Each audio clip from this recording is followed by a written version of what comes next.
Yeah, I tried to match the cyberpunk look of my character in the game. I'm not sure if I've exactly got it, but I had the shades which looked a little similar, so I decided to sort of roll with that and see how far it would take me. So, yeah. I also have a guitar lying somewhere and the PlayStation 5 controller, which was totally not there for bragging rights, by the way. That was an accident. I didn't mean to place it like that in prominent viewing. Let's just get on with this review.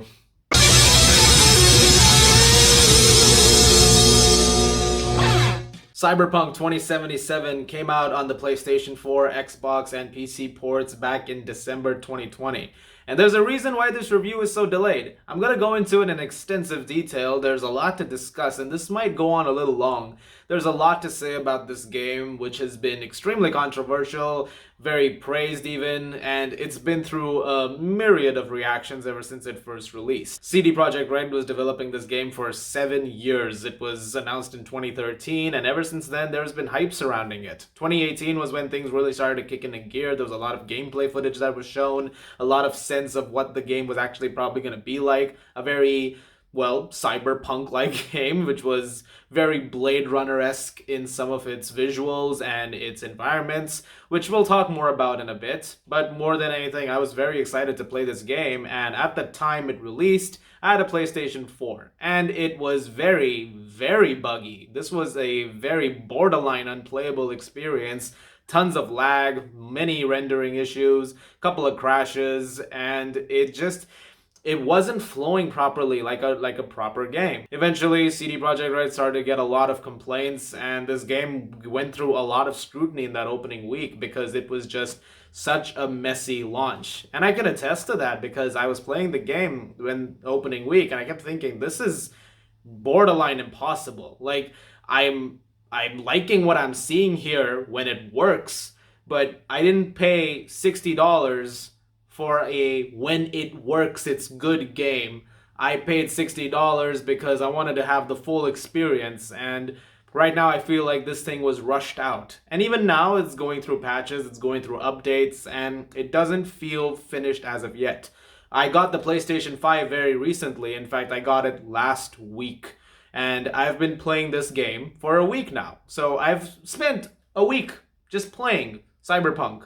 And I can say that not only is the gameplay a lot smoother on the 5, but I was able to finish it. I did a lot of the side quests until I finally got to the point of no return, and I eventually finished off the main storyline. I'm now playing some of the side missions. This is a picture from the side mission you have with Pan Am Palmer at one point where you steal the basilisk.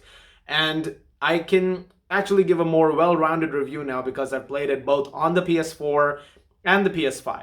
But before I go into all of that stuff, let me talk about some of the positives that I have of this game, because there are things I really, really liked about it. In fact, the best thing about it is the narrative.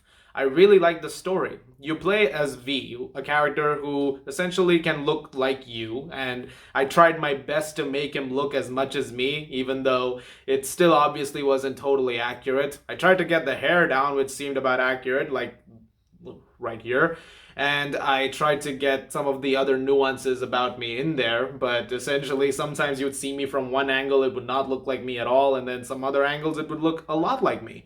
And so I was able to create something that was still pretty cool and could, sort of go off as, hey, I'm in a video game.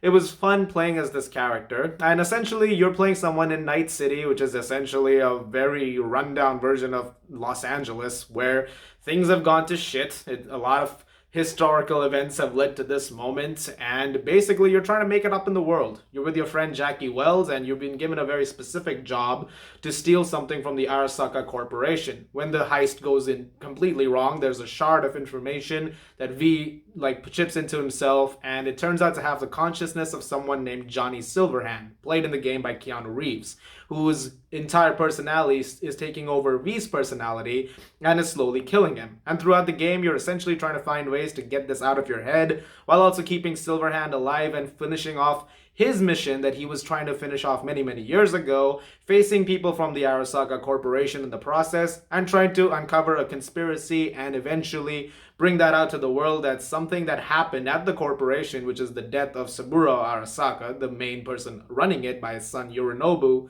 That in reality, that might have, that's what happened, and it wasn't because of V and Jackie, who unfortunately, the latter perished during the heist. As the story progresses, you spend more and more time with Johnny's voice in your head, and Keanu Reeves is brilliant in this game. In fact, I said this on Twitter, and I thought that this is going to sound funny, but I thought Silverhand is one of the best things he's ever done. He's phenomenal as the character, and frankly, after playing the game, I can see nobody else playing Johnny Silverhand, a character who is this rocker turned cyber terrorist of sorts, who's essentially trying to take down a massive corporation along with other people who think like him. And he's singing songs that very much are like, death to the major mass market people who have done this to Night City. I really like the character, and even though it's not a character you're supposed to inherently love, because at the end of the day, Johnny Silverhand is an asshole, and he has been an asshole, and then he died, and now that construct is basically fucking with you for a lot of the game. As that thing progresses, though, the relationship that you form with this character was really, really great, and it was my favorite part of the game. I love the interactions you could have, some of the dialogue you could just have with him as he appeared in front of you, walking around and observing certain situations, how he would basically tell you that you were not for shit at some points, and you would talk back to him, and all of that stuff was wonderfully handled. I also love the setting. Like I said at the beginning, it has a very Blade Runner-esque setting, and you can really tell that influence of that movie since the 80s has really just has come such a long way. The visuals, which the patches and the hot fixes have done a better job of improving in the last couple of months, they have helped quite a bit, and the game looks absolutely amazing when it works.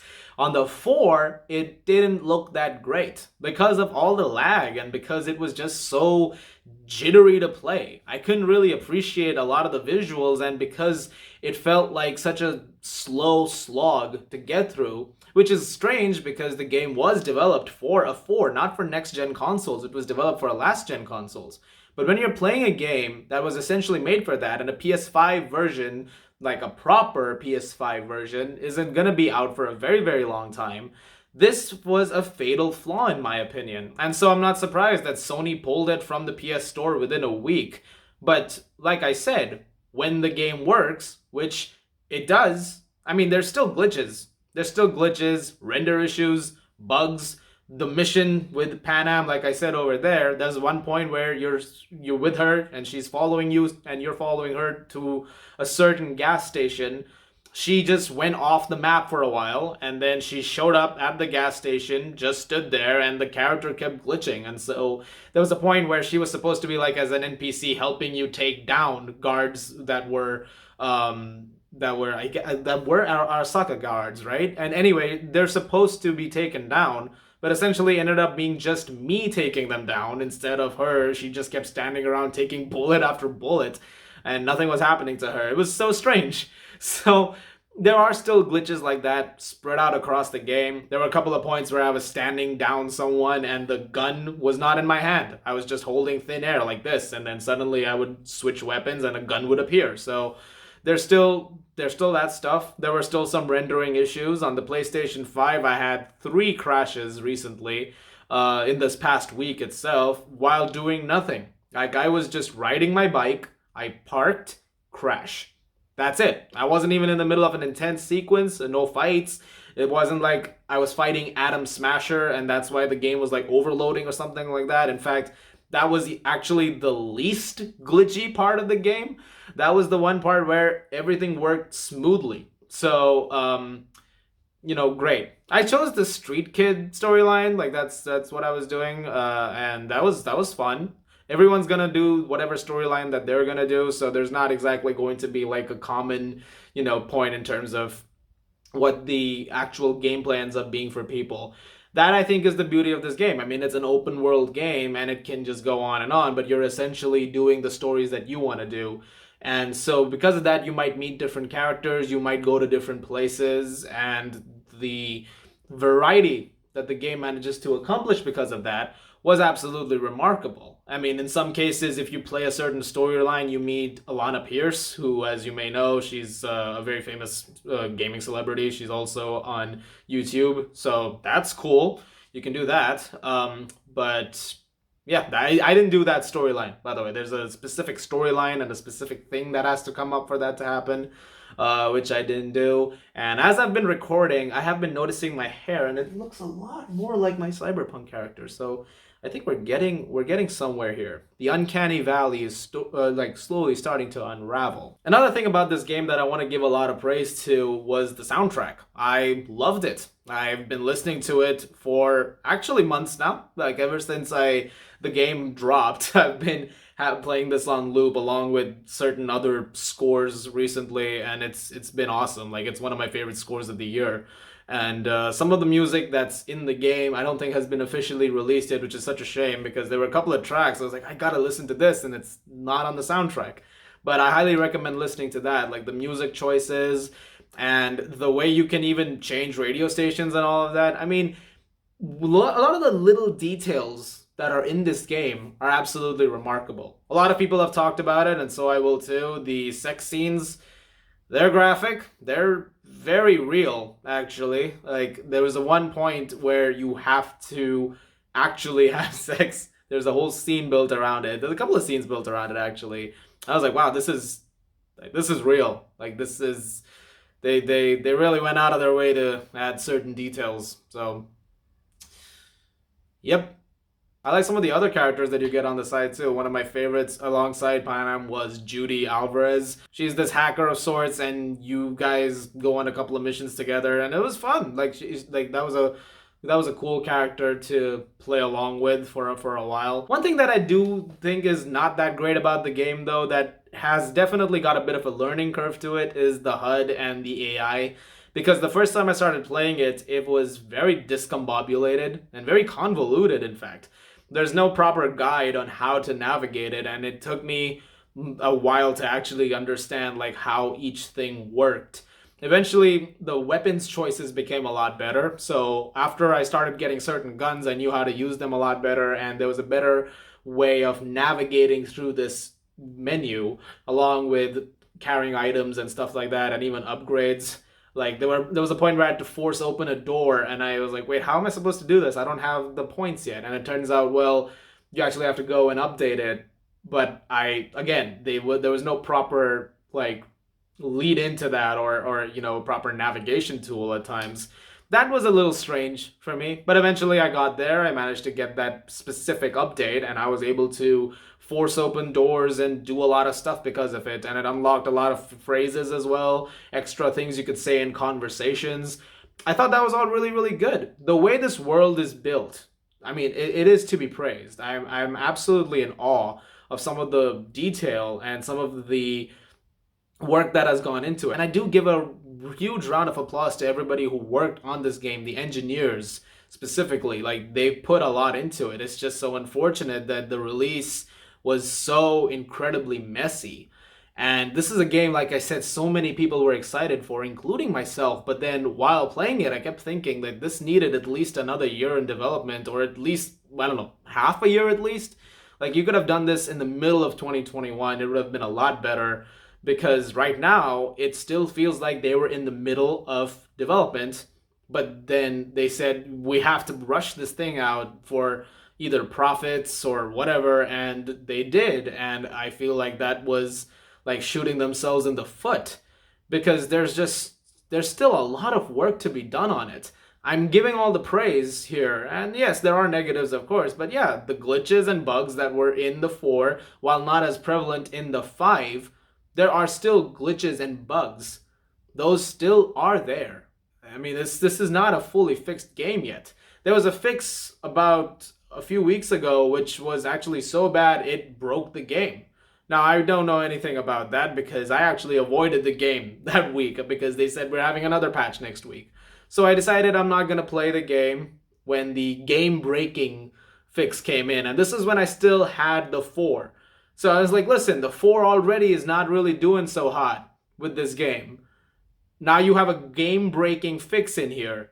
I really don't want to play it right now. And those fixes, they didn't really help the 4 as much as I thought they would, but that also might have to do with the fact that I was playing it on a base PS4. The upgrade from a base to a PlayStation 5, monumental. Like it really is, like it just leaps and bounds above anything that the 4 was doing at the time.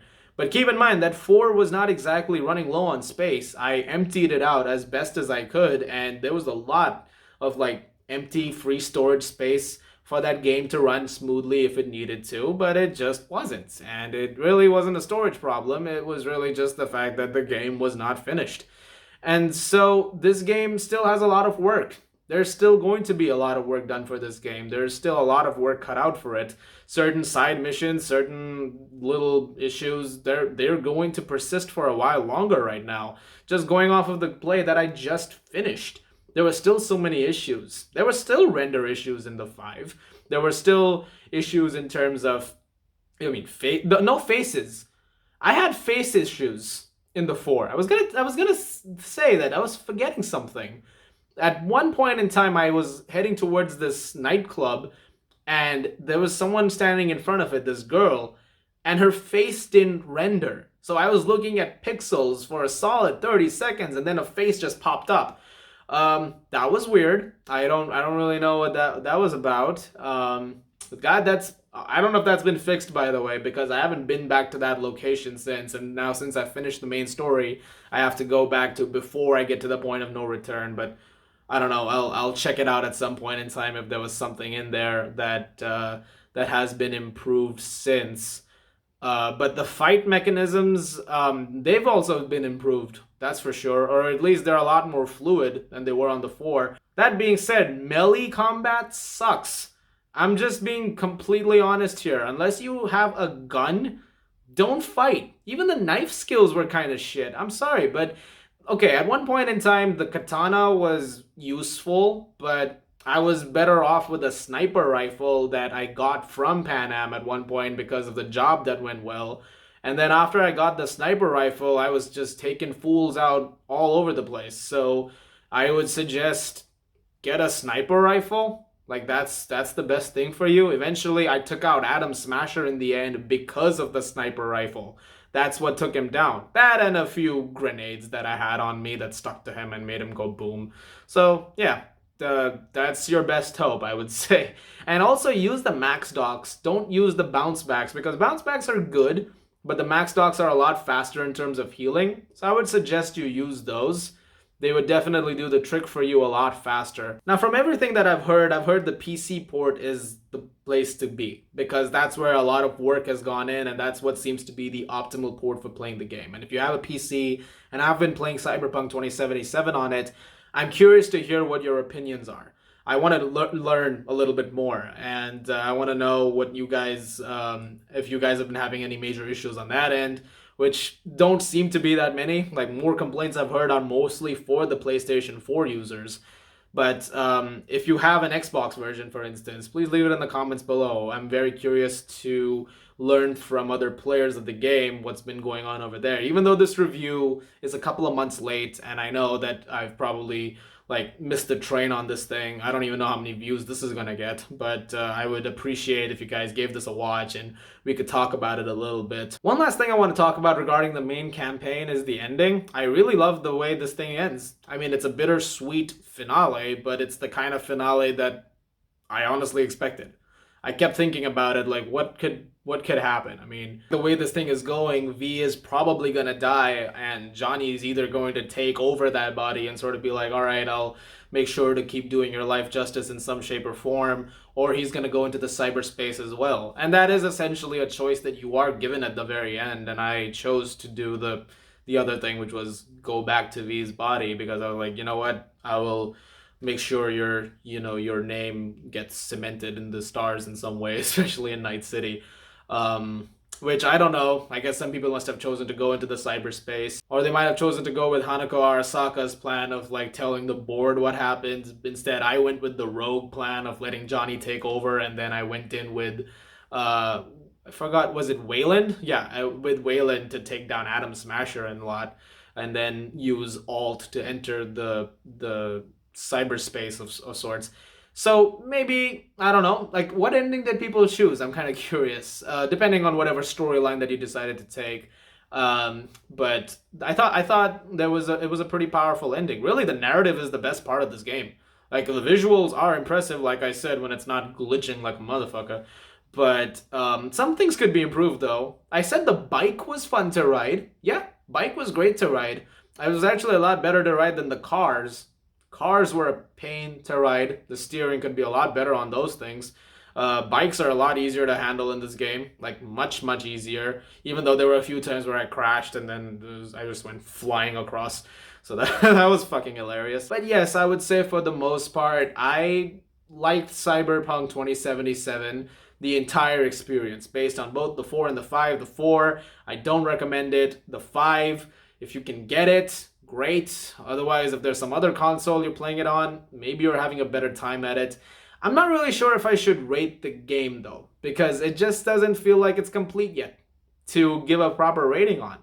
Right now, if I was to rate it, I'd probably give it like a 7.5. It was just such a rough experience otherwise on the 4. Really, the 5 redeemed this thing in the last week. It just really made things a lot better, even though it was still not perfect. But I don't know. I'm hoping that over time my rating of it changes, my thoughts on it change, because overall I still think the game is very enjoyable. I just wanted to get a few more fixes, and this would actually be one of the best games ever made once it gets a few more little patches done and it's all smooth sailings from there, which might take a while, but we'll see what happens then. Guys, thank you very much for watching. What did you guys think of Cyberpunk 2077? Have you been playing it? Leave your thoughts in the comments below. As always, if you like this, please subscribe, and I'll see you guys soon.